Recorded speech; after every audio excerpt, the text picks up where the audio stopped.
नमस्कार दोस्तों, मैं राहुल केडिया। दोस्तों, आज मैं जो खुलासा करने जा रहा हूं वो आप भी सुनकर चौंक जाएंगे। आज तक तो कांग्रेस हमें अच्छी नहीं लगती थी क्योंकि उसने कई घोटाले किए, देश के सिस्टम को ठीक से नहीं चलाया।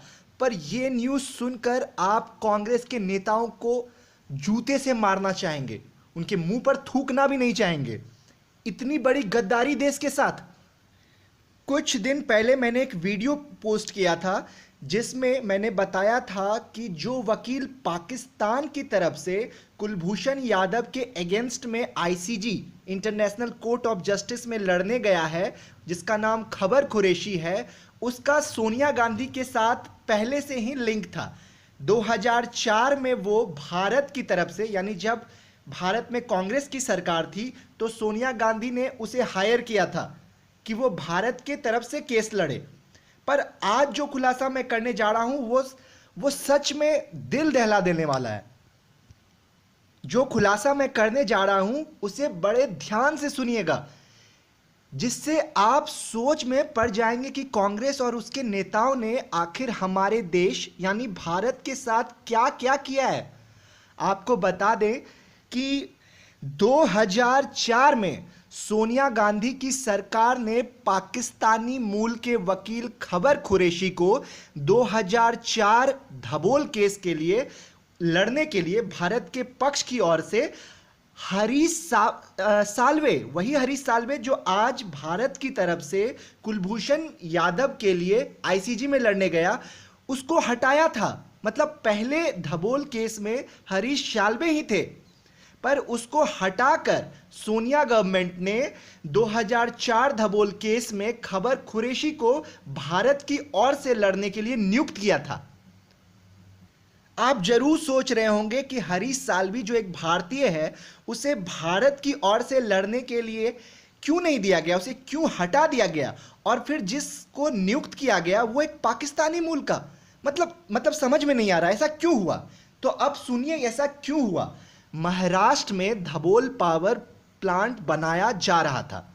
2004 की मैं बात कर रहा हूं। विदेशी कंपनी एनरॉन ने यह प्लांट बनाने का ठेका लिया था, पर विरोध के चलते यह बन नहीं सका।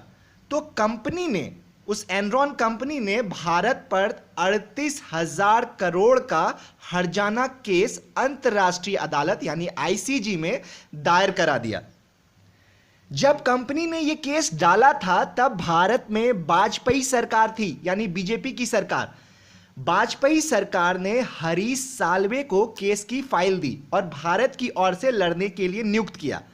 वो तैयारी करने लगे, पर आपको यह भी तो जानना चाहिए कि उस समय एनरॉन कंपनी का वकील यानी भारत के विपक्ष से कौन लड़ रहा था।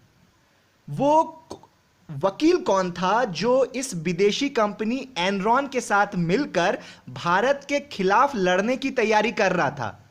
और वो वकील कोई और नहीं बल्कि पी चिदंबरम थे, कांग्रेस के वित्त मंत्री रह चुके पी चिदंबरम।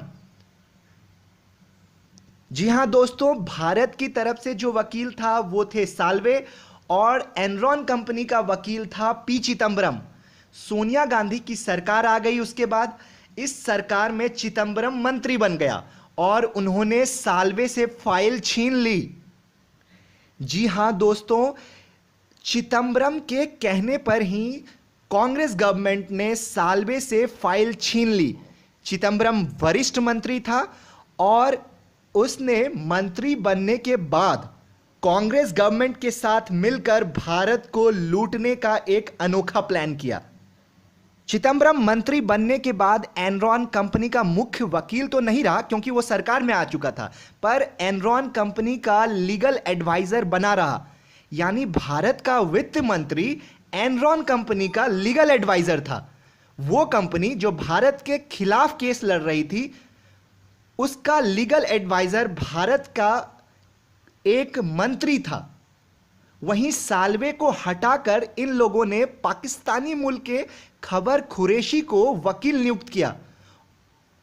अब जरा सोचिए, जो भारत की ओर से लड़ेगा वो पाकिस्तानी, क्योंकि साल्वे ईमानदार था तो उसे हटा दिया गया, और विपक्ष से चिदंबरम। मतलब पहले से तय था कि इस केस को हारना है, पर क्यों? सो भारत जानबूझकर केस हार गया। अब समझ में आया कि असली खेल क्या था। चिदम्बरम एनरॉन को जिताएगा और पाकिस्तानी खबर कुरैशी भारत को हराएगा। साल्वे रहता तो वो नहीं हारता क्योंकि वो ईमानदार था। तो मंत्री बनते ही चिदम्बरम और सोनिया ने साल्वे को हटा दिया। उसका नतीजा यह हुआ कि भारत को 38,000 करोड़ रुपए एनरॉन कंपनी को देने पड़े। पर यहां तो गेम था, पहले से तय था। 50-50 की सेटिंग कर ली गई थी एनरॉन कंपनी से। आधे पैसे यानी 19,000 करोड़ एनरॉन को दिए गए और 19,000 करोड़ रुपए कांग्रेस नेताओं के स्विस बैंक अकाउंट में गए। यह सुनकर मेरा भी दिमाग काम नहीं कर रहा दोस्तों। आप अपने रिप्लाईज पर जरूर दीजिएगा। धन्यवाद दोस्तों, जय हिंद।